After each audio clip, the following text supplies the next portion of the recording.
to create positive ripples in not just other people's lives, but in influencers' lives. The Stroke of Genius podcast, hosted by brain aneurysm and stroke survivor Aaron Avila, sharing the experiences of survivors and CEOs. This is your destination for inspiration. Welcome to the Stroke of Genius podcast. I'm your host, Aaron Avila. And today's guest, Corey Poirier. Corey Poirier is a multiple-time TEDx and sought-after keynote speaker. He has spoken on MoMondays and PMX stages, has shared the bill with everyone from John C. Maxwell to Deepak Chopra and Stephen MR Covey to General Hillier, and has presented hundreds of thousands of attendees since he began his speaking journey.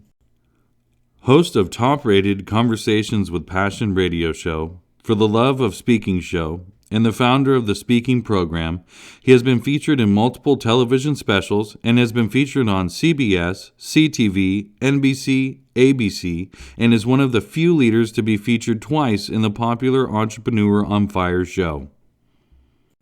A columnist with Entrepreneur and Forbes, he has also interviewed over 4,000 of the world's top leaders. One of the most recent talks took him to New York City, where he had the extreme pleasure of meeting at-risk youth at the Brooklyn Navy Yard Boys and Girls Club. A father to his young son Sebastian, boyfriend to Shelley, and a father of 3 fur babies, Corey is also a practicing yogi and rock recording nominee of the year.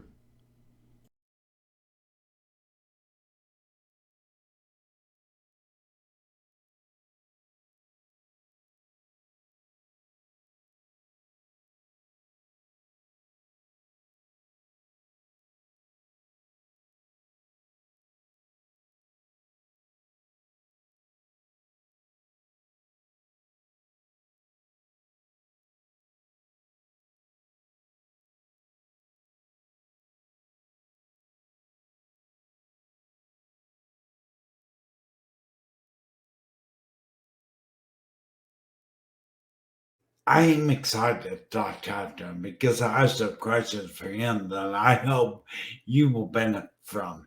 He's an amazing man. He has found his purpose in life. And it's amazing to see him and what he's accomplished. We'll get into that in this last podcast. So let me bring Corey Poirier right now. Hey, good morning, Corey. Good morning. So great to be here, Aaron. You're coming from the great nation of Canada. Yeah, I was born and raised. Born and raised. Yeah. Now, I told you in the agreement, I really want to not lose out on the time I have to find out what makes Corey Poirier, who he is. So I wanted to find out kind of a little about your beginnings, where you grew up. You said you grew up in Canada, but who in your past was the biggest influence in life? And so for me, Aaron, there were 2 people that were a really big influence in my life. One was my mother. So I was raised by a single mother.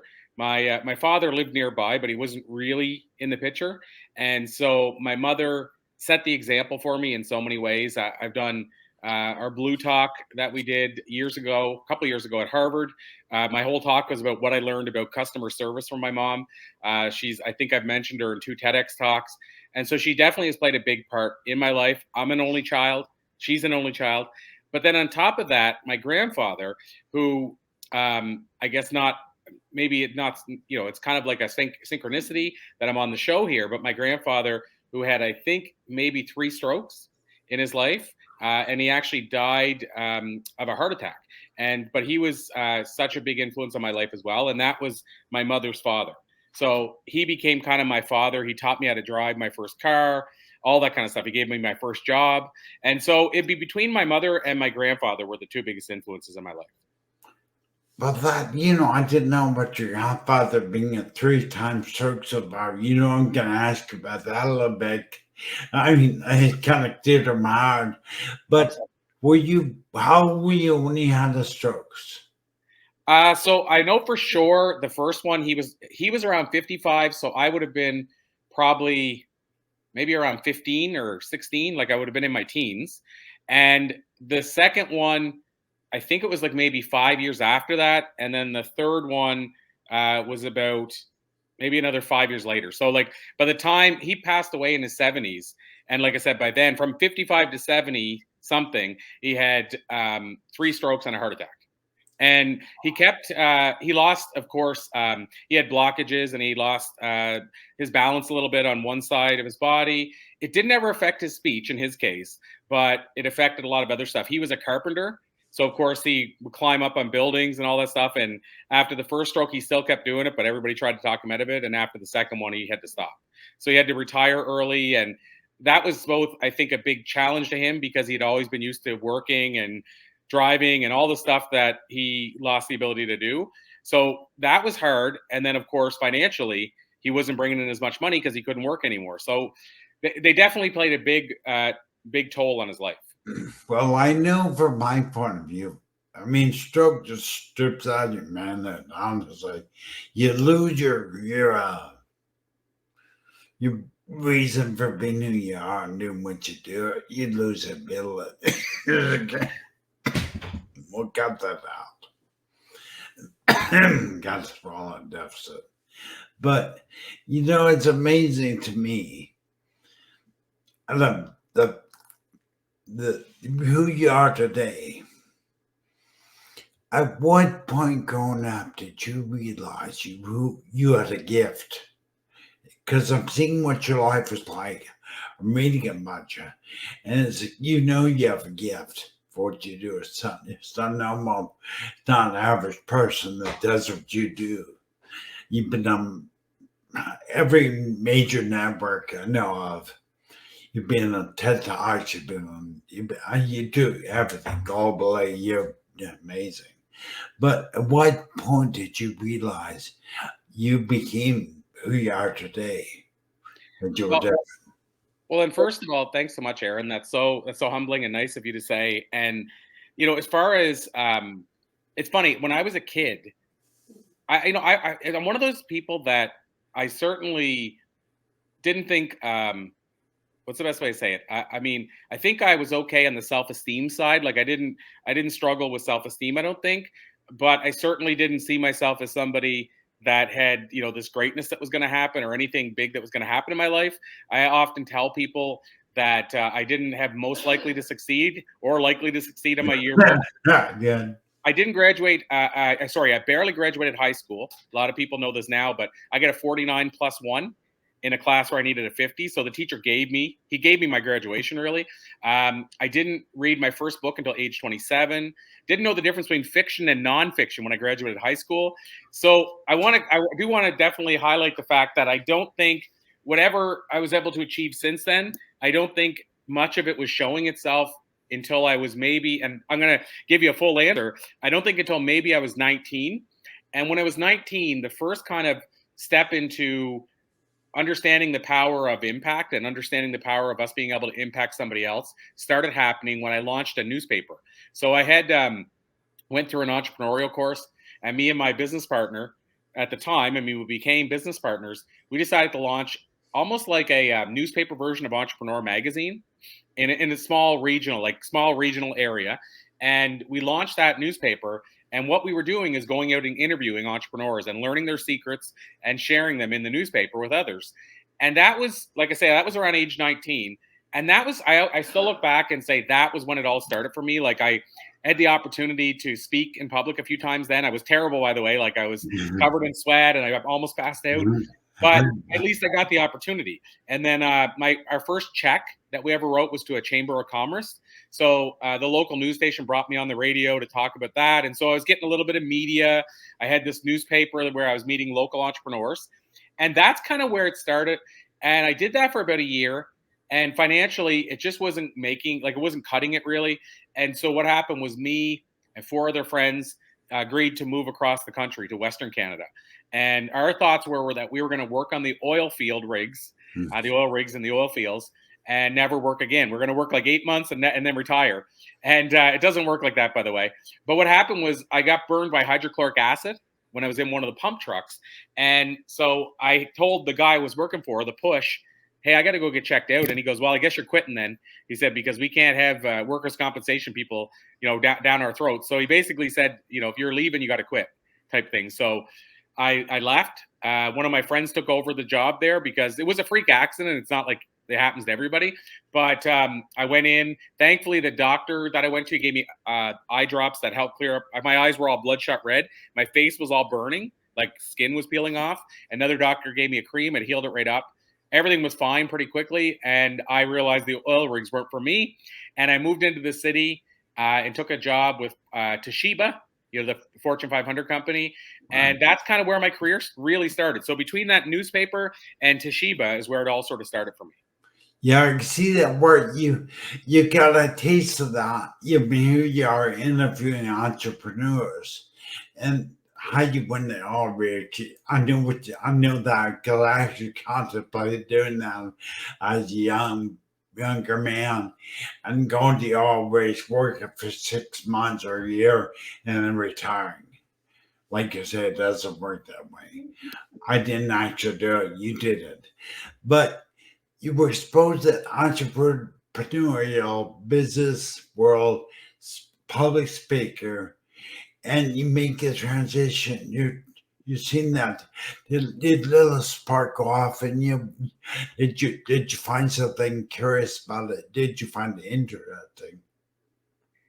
Yeah, I mean, so for me, I think it's one of those things where. Have you ever heard of Steve Jobs did a talk called Join Up Your Dots? No. So he did this talk. It was a Stanford address. I think he went to Stanford. So it was like a university address. And he talked about how he recognized that with Stanford, being the start of his journey, but all throughout, like he started Apple, of course, and he got fired from Apple, and all the things that happened to him throughout that journey, he was able to go back and see 3 dots that he could join up that were most responsible for his life. But now what he said was interesting is that those 3 dots were the parts that when they happened to him, he wanted to wish them away. Like he wished they never would have happened. And yet those 3 dots were responsible for his entire life. And so that for me is what happened with that newspaper and with the Toshiba thing. Like those are 2 of my dots where I learned from those that even though they didn't both necessarily end up how I exactly would have mapped it out, they were essential to who I became and who I am now. So the newspaper, of course, like I said, I closed the doors on it without financially, making a whole bag load of money. But because I had that newspaper, that's why the guy at Toshiba hired me. So I wouldn't have got hired from Toshiba without the newspaper. And then I went to Toshiba and I had a good career there, but I left somewhat early and went to run a leasing company. And it wasn't my thing and I didn't really take to it. But yet again, so I left Toshiba early and never made it to manager there because I did want to be the manager. I made it to the last level above manager, but I realized my manager was only 2 years older than me and I was in my 20s. So I thought he's not probably going anywhere for a while. So it's time for me to move on. But it didn't end like how I wanted it to. But again, it was crucial for me to get the next thing. And each thing leads to the next thing. So for me, that talk about joining up your dots, now I can go back and see the dots that I thought were terrible at the time when they happened, but they were absolutely crucial for me to become who I am today. Yeah, got a curse. Anytime you feel like I can't do this, self-doubt comes in. I'm not good enough to speak in public. How do you cope with that? Those feelings of inadequacy. How do you deal with that? How do you cope with that? So it changed over the years. Like when I first started, I certainly felt, I don't even know if I felt, Aaron, like I know a lot of people feel like, who wants to hear my message and how can I get on a stage? And I don't know that I felt it that much. I think I just felt like, oh my God, I can't do this. That's terrifying. Like, I think it was just more scared of the idea of doing it more than I was even thinking about whether or not my message would be heard by people. But when I first started, I think how I dealt with it is that I recognized, like, so for example, when I first started performing stand-up comedy, which is what got me into speaking, I told people the first night we were tricked. We didn't know we were going to be on a stage.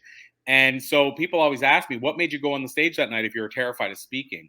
And I said, well, I had this vision of me sitting at the bar as an old man, sitting with another old man, talking about how, oh, I am pointing at the stage with other comics performing, saying, I was going to do that one time. I wish I would have.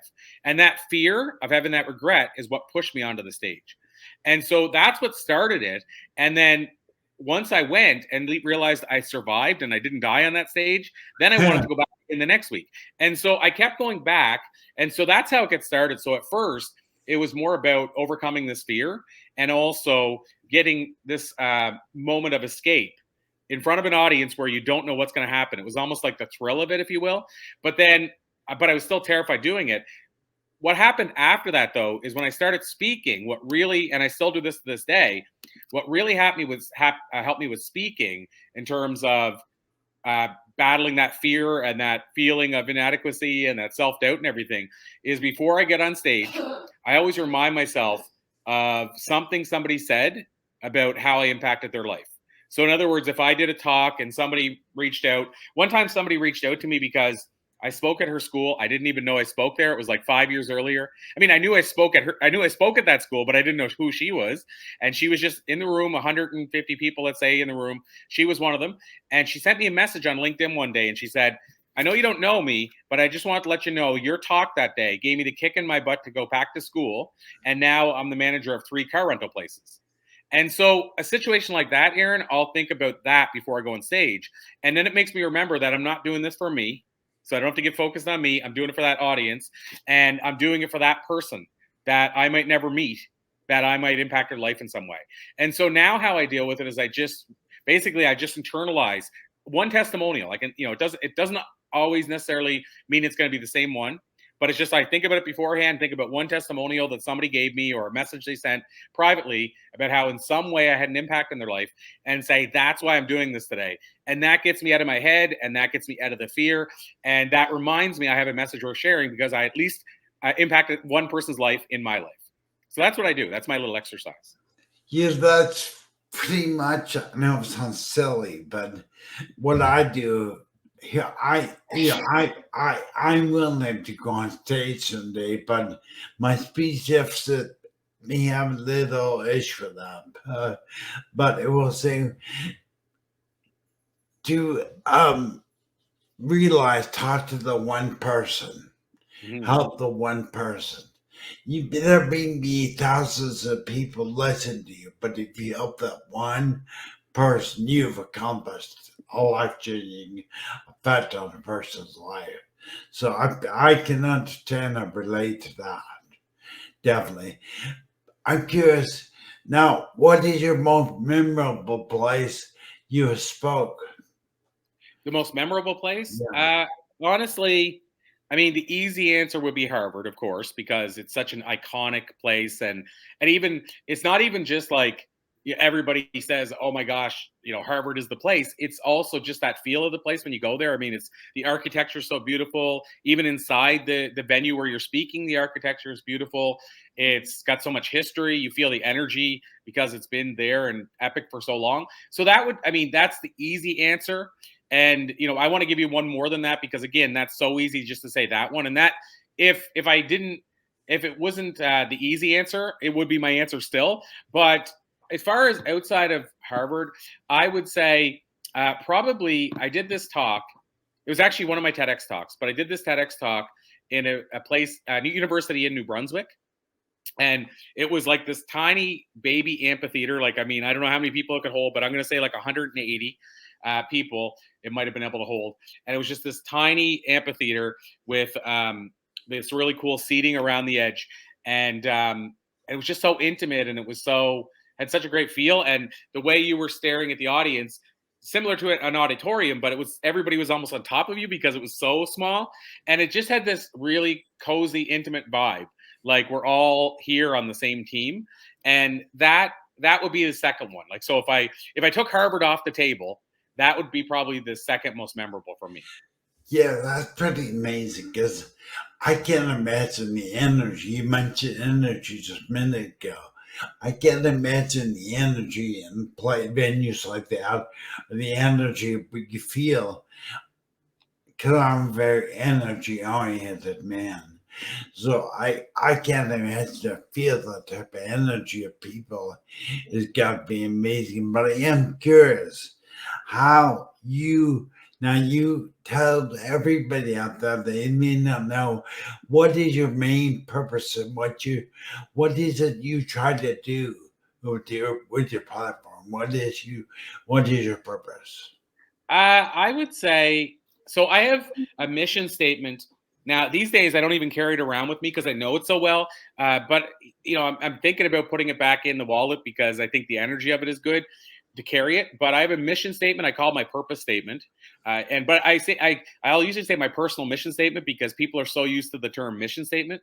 And so the way I looked at it is all great companies have a mission statement. Why don't people have a great mission statement as well? And so I have a mission statement that I can share, but then also I'll tell you what I think my purpose is. So the mission statement is simply I want to be the guy that motivates, donates, inspires, educates, and entertains. And so the way I look at it is if I'm doing 4 of those 5 every day, I'm on target.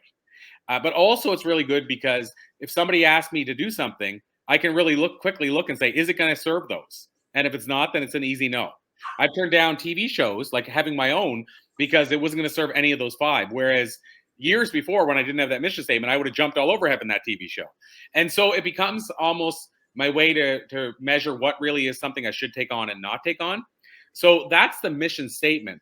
But as far as my purpose, I feel like it's to create these days, I feel like it's to create positive ripples in not just other people's lives, but in influencers' lives. So speakers' lives. When I say influencers, it could be somebody that's just starting.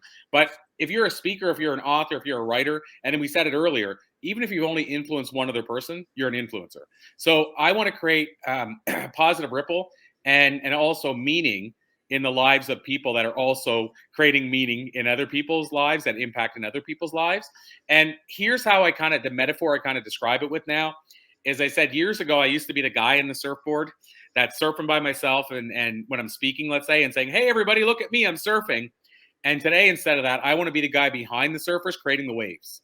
So now I want 20 surfers to go into shore because I've created the waves for 20. So that's kind of my metaphor that now I want to create the ability for 20 speakers or authors or writers to get multiple stages versus just me being the only one that gets those stages. And that's how my life has changed. But that's what I think my purpose is to create opportunity for other people to create meaning and impact. I feel that's part of the reason why you are here. You were here to offer your energy and who your presence because I'm just starting out and doing what I'm doing. I think it's amazing. I really appreciate you being here, Corey. I do. Thank you very much.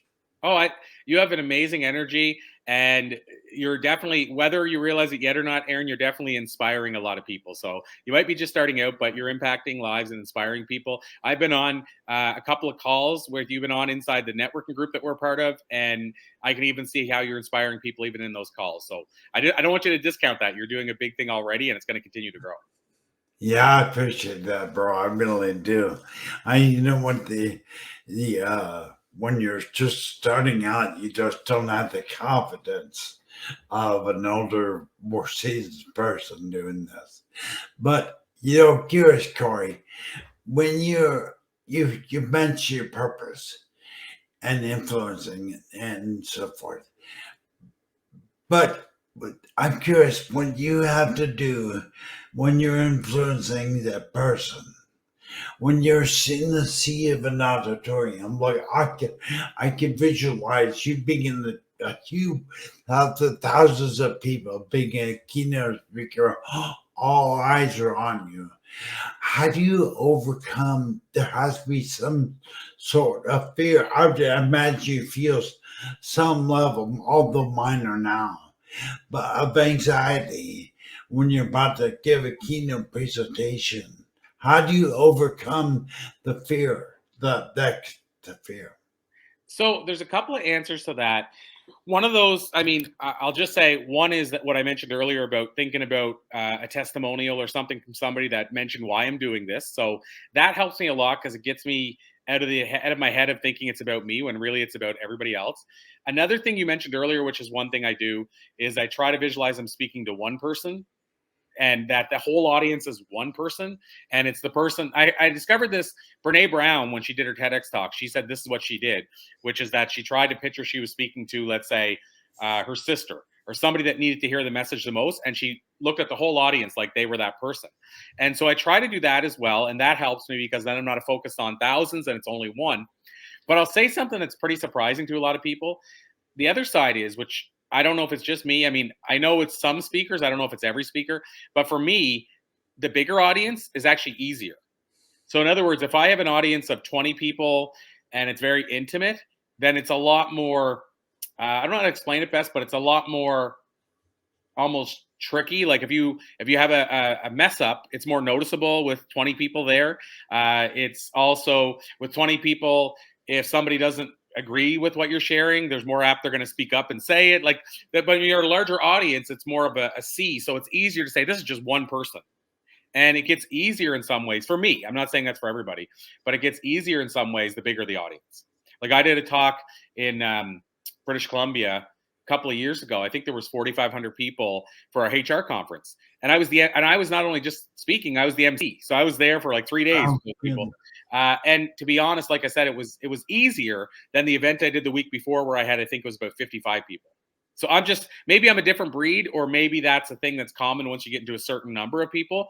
The only thing that I think it's more challenging is having that feeling that you're connecting with everybody. Because when you have 4,000 people, there's somebody at the back. You're like, are they even listening? Can they even hear me? Like there's this a second guess, almost like, how do I make a connection with everybody? And you can't obviously look out and see the person that's back at the very back of the room. So you lose some connection with some of the people in the room, and you almost have to fix your eyes on a certain portion of the front of the room. So it's a little more challenging that way. But at the very same time, I find overall my nerves are less so whenever I'm in front of a bigger audience. But I gave you kind of some of the strategy too, is I remember that my message is more important than the fear. I also realize I can look at this group as one person. I also remind myself of why I'm doing this in the first place. And so I go through some of those, and then I remind myself it's not about me at all. It's about that audience and that one person that needs to hear my message today. Yeah, I think, man, you just said something that resonated deeply, but me, you said my message is more important than my fear. That's huge, bro. That's huge. Well, I'll tell you, I mean, I'd love to, I want to honestly give credit to this person, because I would love to take credit for, that being something that I just came about one day. But I was interviewing an Olympian. Her name is Silken Lawman, and she's won, I think, 1 or 2 gold medals for rowing. And I asked her about it because she said she was talking about how she's now a speaker. That's her career now, but she was an Olympian. And I said, oh, well, it must have been easier to make the transition, because when you're an Olympian, you might be holding the torch in front of 10,000 people or whatever. And she goes, oh my gosh, no. She said, I was terrified of speaking. And I said, well, how did you make the transition then? If you're terrified, you seem to be doing great now. And she said, and that's what she said. She said, it took me a while, but eventually I realized that my desire to share my message and the importance of my message was much bigger than my fear of getting on the stage and sharing that message. And so here's how I kind of sum that up, is I've said for a while that if you can figure out a strong enough why, we talked earlier about what's your purpose. If you can figure out a strong enough why, you'll endure anyhow. Right. And so that to me is the short answer. And I'll kind of compare that to the book, Man's Search for Meaning by Viktor Frankl, because he talked about in that book, if a person has a strong enough meaning, then they'll endure anything to get to that meaning. And, obviously that book was about the Holocaust and about the stuff that they went through. And I mean, they endured almost everything. And he talked about finding meaning was what got him through it. And so I think that's similar to finding your why. Like if you find your why and it's a strong enough why, you'll endure anyhow. And the how can be just getting over that fear of getting on a stage. But yeah, I think like if you can, like I said, Aaron, if you can have that strong why and you have it posted on your wall as a reminder, and you're nervous about, even if it's a Facebook, for people that are nervous to do Facebook Lives, whatever that is, look at that picture and remind yourself, this is why I'm doing it. This is why I'm doing it. And I think you'll find it gets easier. I got a wall in front of me right now. I'm going to put my key words on my why, because I mean, imagine the fear. I'm in my speech deficit, creates an insecurity in me that is like no other but my why and my purpose, like you just said. And I just refers probably for the first time was able to identify it. It overcomes the fear because I get full of fear and realize that it's why I do what I do is to help, inspire, encourage others. That's why I do what I do.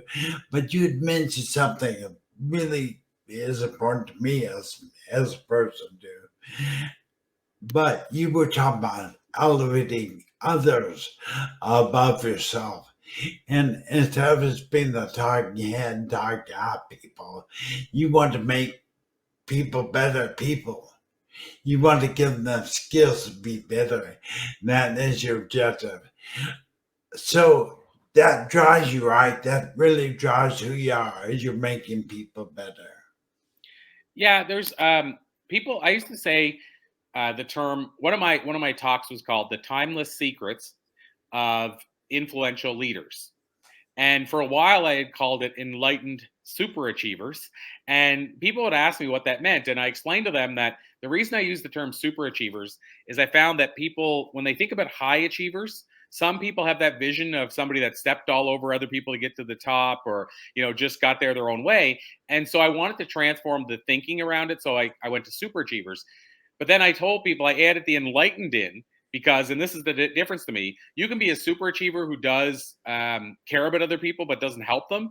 But to me, an enlightened super achiever is somebody who understands the importance of elevating others and they can sleep well at night because they do. So I would tell people, I gave examples like Zig Ziglar, for instance.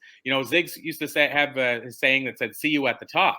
But what I told people is not only did he see you at the top, Zig had the ability to push you up in front of him or to pull you up behind him. That's Like he right. was bringing you to the top. He wasn't just saying, "I'll meet you there and I'm going to jump over top of you to get there and I'm going to step on your head." He was saying, "I'm going to pull you to the top if I have to." And to me, that's an enlightened super achiever. And so it goes back to the other side is you can have an impact and influence, but you might not be helping others do the same.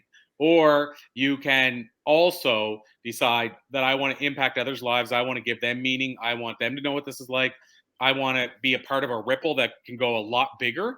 And I think the people that was inspired by when I started, it was the old guard, if I call them that. The Zig Ziglars, the Dale Carnegies, Napoleon Hills, the in more modern day, like the Les Browns, the Mark Victor Hansen, Jack Canfield, and so on and so forth. Lisa Nichols.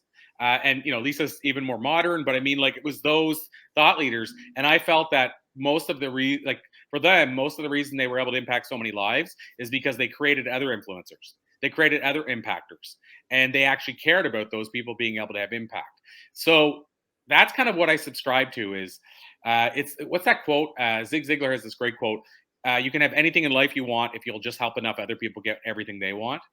And it's not even for me wanting to have everything in life or figuring out what the everything in life is, but I do believe you can have a very fulfilling life if you help other people have a fulfilling life.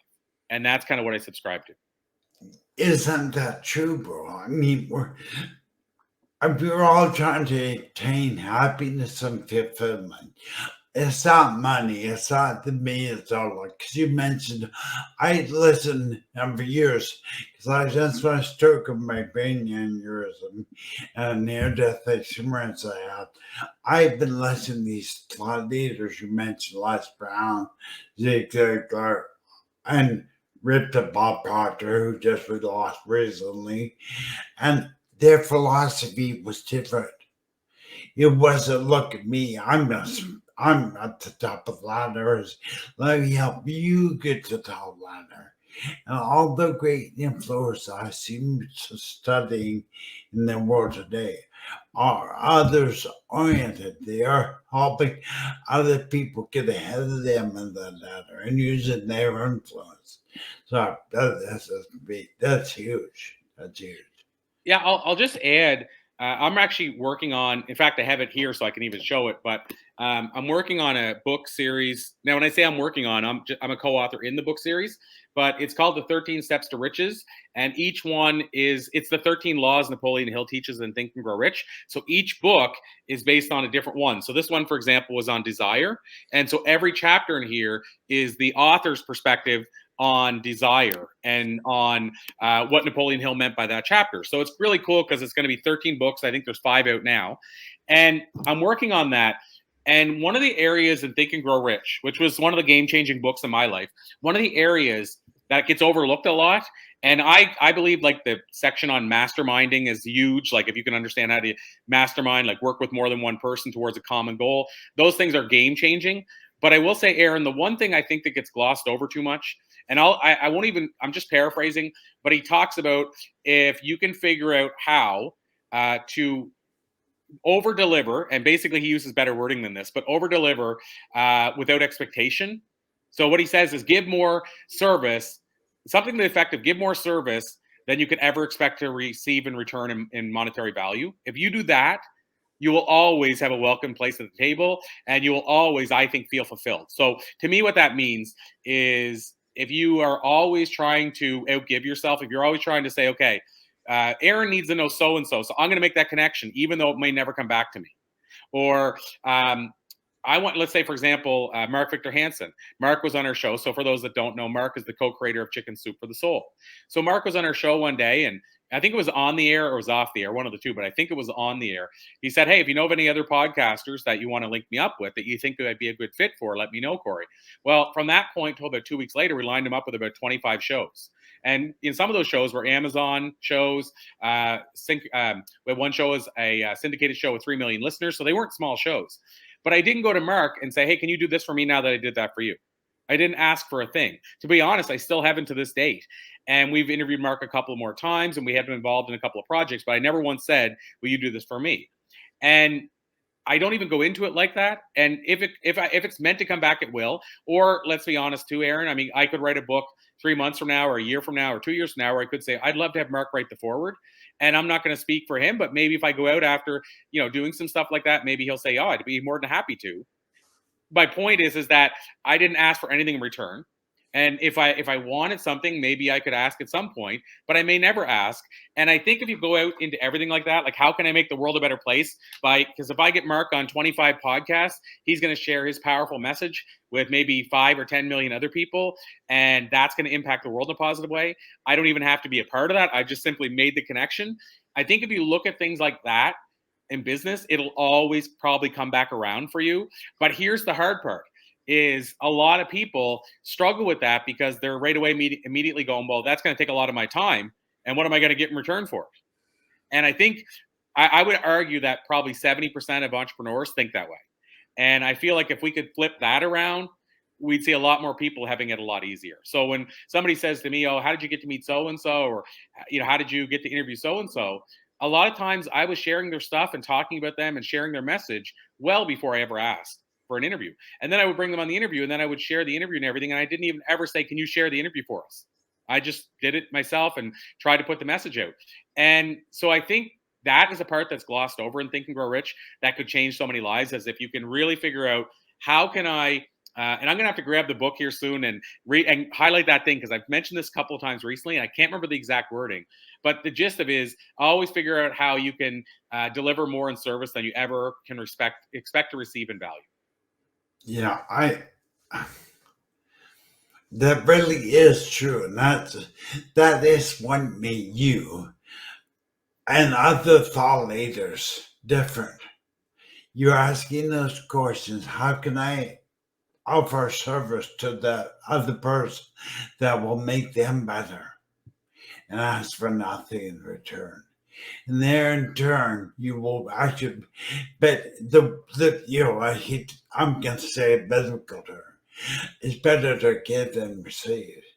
You better to give to people than receive from people. But Corey, we're actually over time, but I'm loving talking to you. I really love you. So in closing, how do people get a hold of you?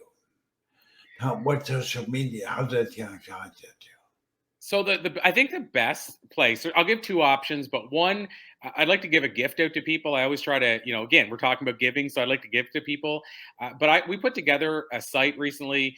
The easiest place to go is The Passion Cure. So thepassioncure.com and then / Corey. And my name is Corey. A lot of people forget the E, but thepassioncure.com / Corey. Or / Corey. I don't know if it's a front or a backslash, whatever the slash is you put in there. I think backslash. Yeah, I mean, most people know that there's only one of the slashes that works, but then put Corey in. And what you'll get there is we put an exercise together where it's literally, it's a one pager and people can fill it out and get a little win for themselves. So what we've done is, one of the things I've discovered is people that associate themselves with like-minded people and the right people have success. So we put an exercise for you there to figure out who you're spending your time with. And then we put another exercise there to help you find your why, at all on this one page. So if people go there, they can grab a free copy of that. That's a gift. And then if you want to connect with me beyond that, then I would say the easiest website, and I always hate giving two websites because people might only go to one. So I'll say this: if you pick one of these two, you'll still find me. So if you go get the free gift at that site, you'll find me. The other option is my main website is thatspeakerguy.com. So thatspeakerguy.com. And the reason I mention that one is, even though we don't update the site a whole lot, if you go there, all my social media links are at the top right-hand corner. So rather than you having to try to search me in all the different ones, go to that website, go to the top, click on the one you want. If you use Facebook, click on there, and you'll find all my pages there. So those are the two easiest ways to connect. All right. Well, I appreciate you. Thank you so much. Thank you for being here. Hopefully you'll come back on, and I'll really be thinking about some more challenging questions for you, but really encouraging time to you. Thank you, Corey. Thank you, Aaron. You made it easy. All right. Thank you. All right. We'll talk to you later. Thank you so much. Absolutely.